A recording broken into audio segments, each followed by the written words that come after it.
今月も、そこのあなたは、ネットフリックスとか、いろいろな動画配信サービスに数千円の料金を支払いましたよね。まあ大体の方が何かしら登録されてる時代ですからね。そうですよね。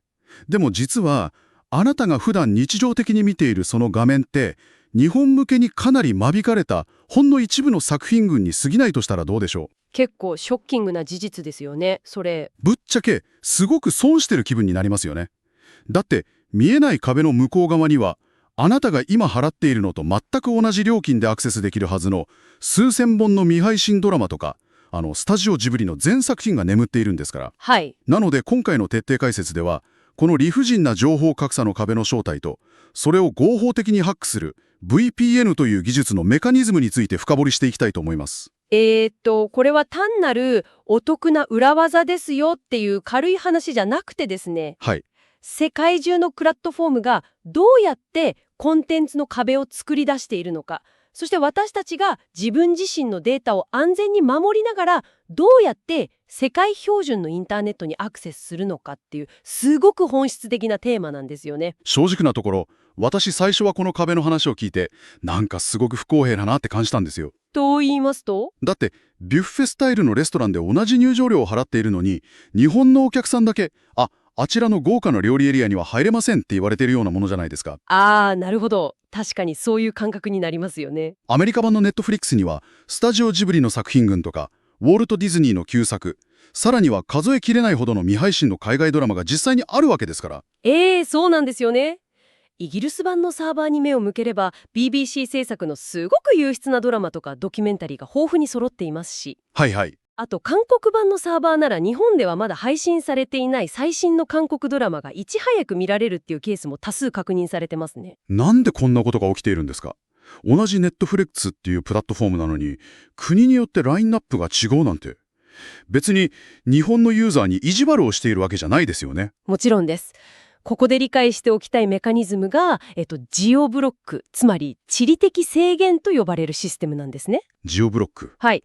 これはプラットフォーム側の悪意とかではなくて、巨大な映像産業における資金調達とか権利ビジネスの根本的な構造から来ているんです。権利ビジネスの構造ですか？なんか難しそうな言葉が出てきましたけど。まあ簡単に言いますと、例えばある映画とかアニメを作るとき、制作会社って莫大な予算を集めないといけないですよね。ええ、何十億とかかかりますもんね。なので、国ごとに配給権を切り売りするんです。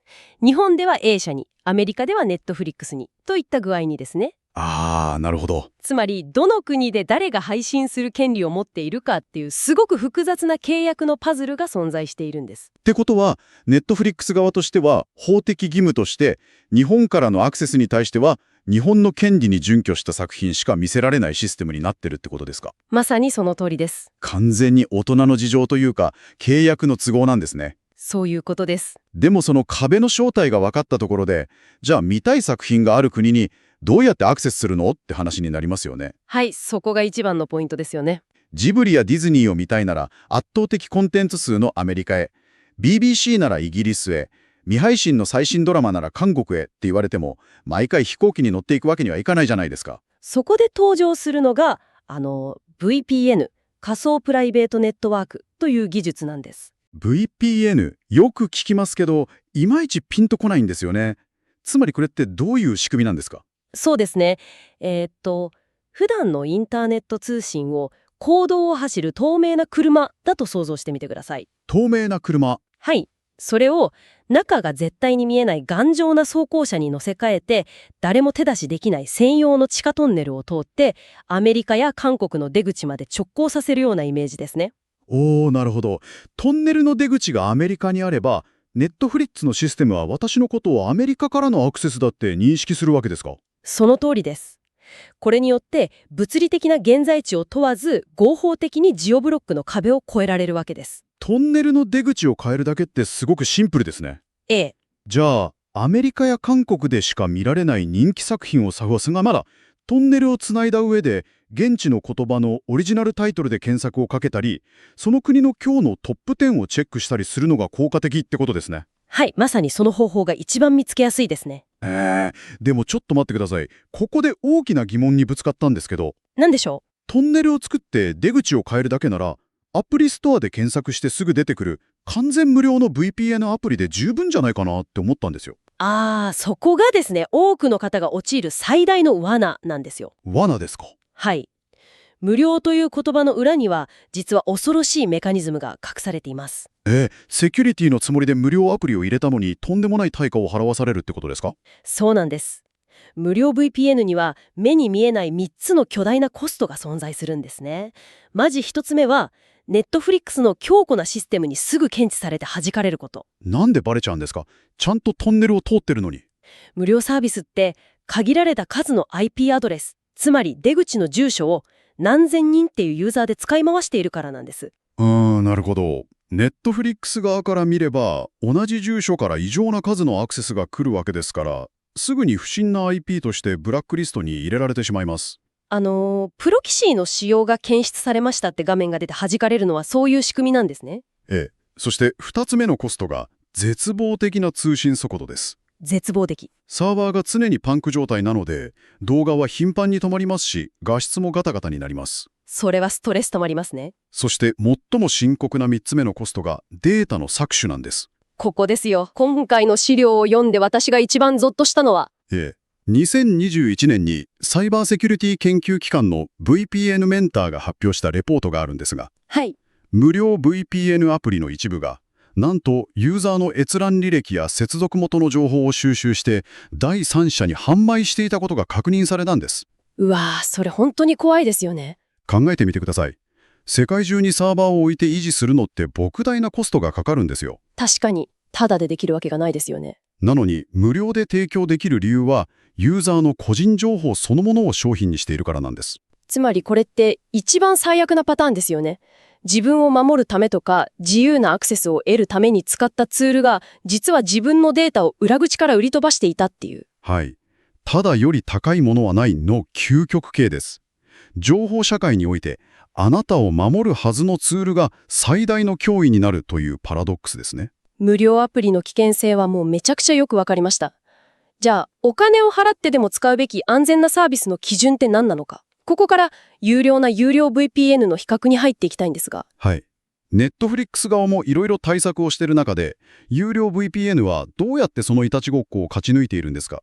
有料 VPN。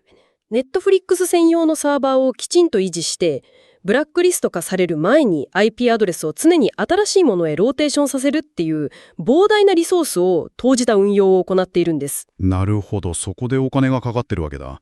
その最前線を走っているのが、NordVPN、ExpressVPN、サーフシャークの3社ですね。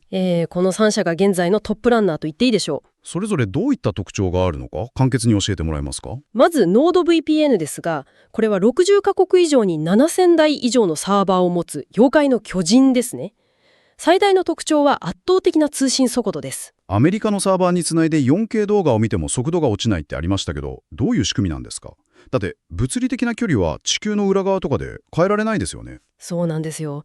実は従来の VPN プロトコルって何万号もの暗号化コードを通る必要があって、そこで処理の渋滞が起きていたんです。ふむふむ。しかし NordVPN は NordLynx という最新のルートを採用していまして、これコード量が極端に少ないんです。例えるなら、複雑な検問所を顔パスで通り抜けるような、ものすごく効率的な暗号化を行っているため、驚異的なスピードが出るんですよ。なるほど。検問の処理自体を軽くしているから、高画質でも止まらないんですね。そういうことです。次に ExpressVPN ですね。こちらは90カ国以上という圧倒的なカバレッジを持っています。90カ国はすごいですね。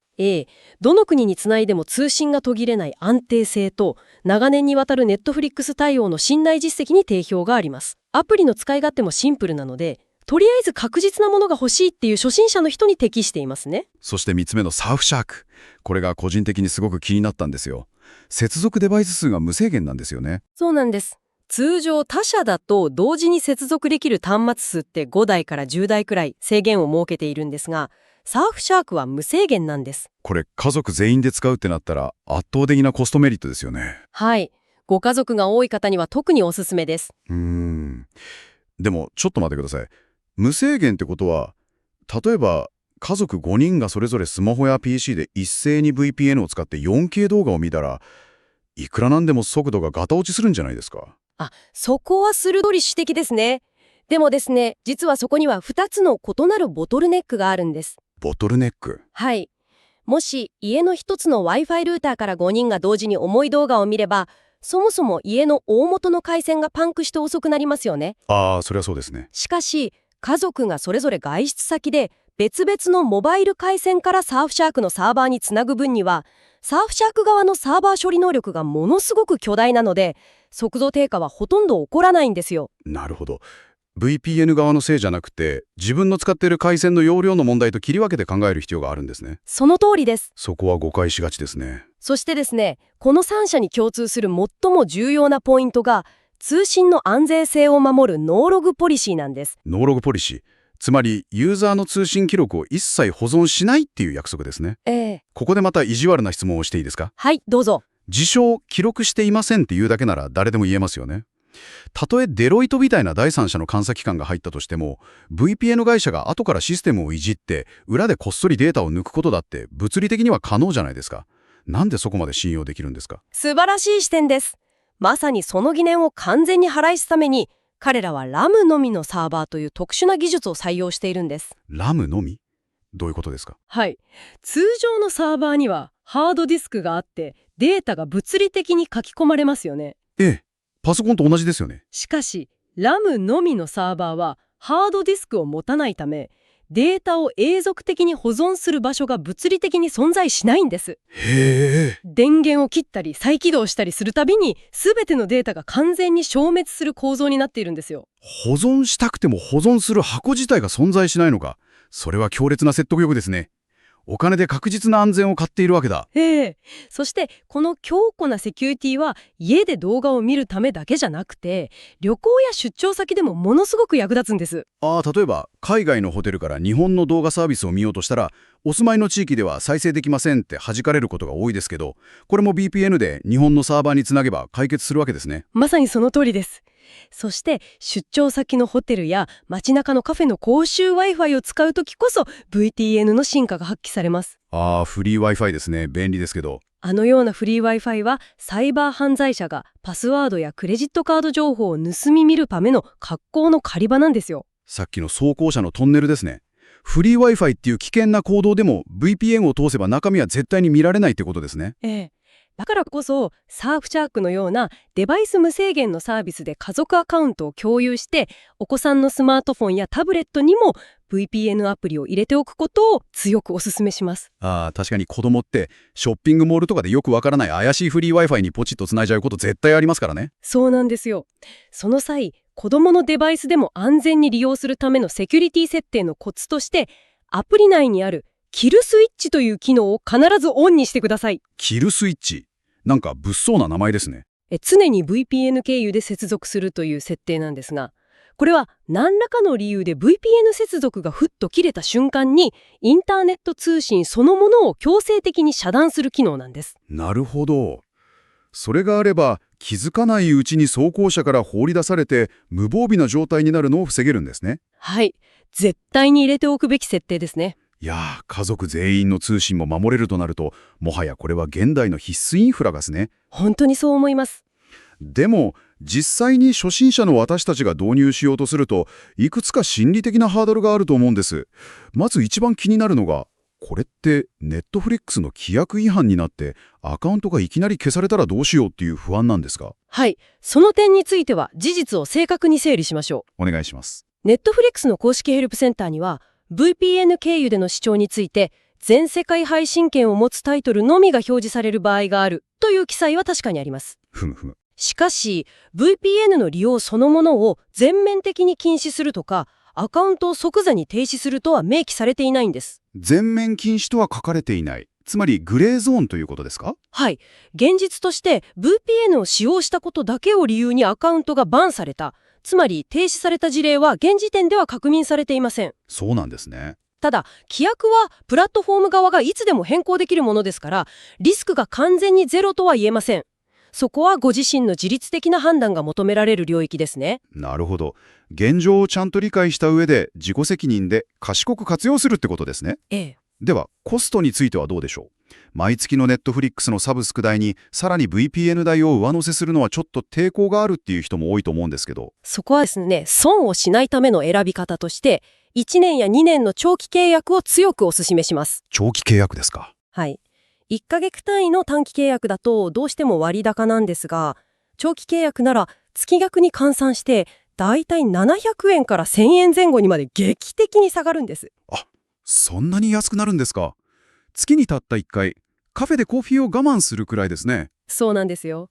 そのコーヒー1杯分を足すだけで見られるコンテンツが数千本単位で広がって、さらに家族全員のセキュリティまで担保されると考えれば、コストメリットは計り知れません。確かに、そう考えると一気に現実的ですね。でも、それでもいきなり長期契約は迷うなっていう人にはどうすれば？ご安心ください。先ほど挙げた3社には30日間の返金保証がついています。これが最大のポイントです。30日間。はい。最初の30日間を完全なリスクゼロのお試し期間として使って、自分の環境で本当に見たい作品が見られるのか、速度は十分かを確認してください。もし合わなければ全額返金されますから。それなら安心ですね。じゃあ、いざ試すとなった時の手順をお聞きしたいです。初心者が接続トラブルを起こさず、失敗しないためのアプリ導入から接続完了までの具体的なステップを教えてもらえますか？驚くほど簡単で、ものの5分で終わりますよ。本当ですか？ええ。まず、ステップ1、公式サイトから長期契約プランを選んで、アカウントを作成して決済します。はい。ここは普通のネットショッピングと同じですね。ステップ2、お使いのスマホや PC に専用のアプリをダウンロードしてログインします。そしてステップ3、ここが重要です。小難しい設定画面とか、ネットワークの数字を入力するとか一切ありません。ないんですか？はい。画面に世界地図や国名リストが出るので、見たい国の名前、例えばアメリカをポンとタップするだけです。数秒で接続完了となります。本当にそれだけ？なんか IP アドレスを手打ちしたりしなくていいんですか？一昔前とは違いますからね。今は完全に初心者向けのワンタップ設計なんです。接続が完了した状態のまま、いつも通り Netflix のアプリを開いてみてください。ほうほう。さっきまで存在しなかったジブリ作品や海外ドラマが魔法のように現れますよ。うわー、それは感動しそう。ちなみに、ネットフリックス以外にも Amazon プライムとか Hulu とかいろいろなストリーミングサービスを使っている場合、その切り替えはどうするんですか？各サービスごとにブロックの基準は異なりますが、切り替え術も非常に簡単です。はい。例えば、アメリカの Hulu を見たいなら、VPN アプリでアメリカにつなぎますよね。次に日本の Unext を見たくなったら、また VPN アプリに戻って日本をタップするだけです。へー。一瞬でインターネット上の現在地をワープさせるような手軽さですね。そうなんです。この手軽さも有料 VPN ならではのメリットですね。いや、今日は本当に目から鱗の連続でした。では、本日の徹底解説を振り返ってみましょう。はい。まず私たちが普段アクセスしている動画ラインナップは、堅持ビジネスという見えない壁に囲まれていること。そして、完全無料の VPN は私たちのデータを裏で売り飛ばす危険な罠であること。そうですね。最後に、RAM のみのサーバーといった最先端の技術を持つ有料プロバイダーを選べば、ボタン一つで安全かつ方法的にその壁を飛び越えられること。完璧なまとめですね。導入の手順も非常にシンプルですし、長期契約と30日間の返金保証を最大限活用すれば、誰でも今日からリスクなく始めることができます。はい。情報というものはいつでも知っている人に有利に働きます。今日この時間まで共に考察を深めてきたそこのあなたはすでにその知っている側に足を踏み入れているんですよ。今夜、どの国のどんなコンテンツを再生するか、アメリカのサーバーにつないで懐かしいジブリ作品にどっぷり浸るか、それとも韓国のサーバーで未配信のドラマを誰よりも早くチェックするか、その選択権は今あなたの手の中にあります。最後に少しだけ視点を変えた問いを投げかけさせてください。何でしょ今日私たちは VPN の力を使ってデジタルの世界から国境というエンターテインメントの壁が消え去ることを学びました。はい、学びましたね。では、あなたが普段何気なく見ているインターネットの検索結果や SNS のタイムライン、あれも実はあなたが住んでいる国や過去の検索履歴という見えない壁で囲まれたただの箱庭に過ぎないとしたらどう思いますか？うわー、それはちょっとドキッとしますね。エンターテイメントの壁を越えた今、あなたが次にアクセスしてみたい本当の外の世界の知識や情報は一体どこの国に眠っているのでしょうか。確かに。 VPN という鍵を手に入れたことで、インターネットの本当の広さがこれから見れてくるはずですよ。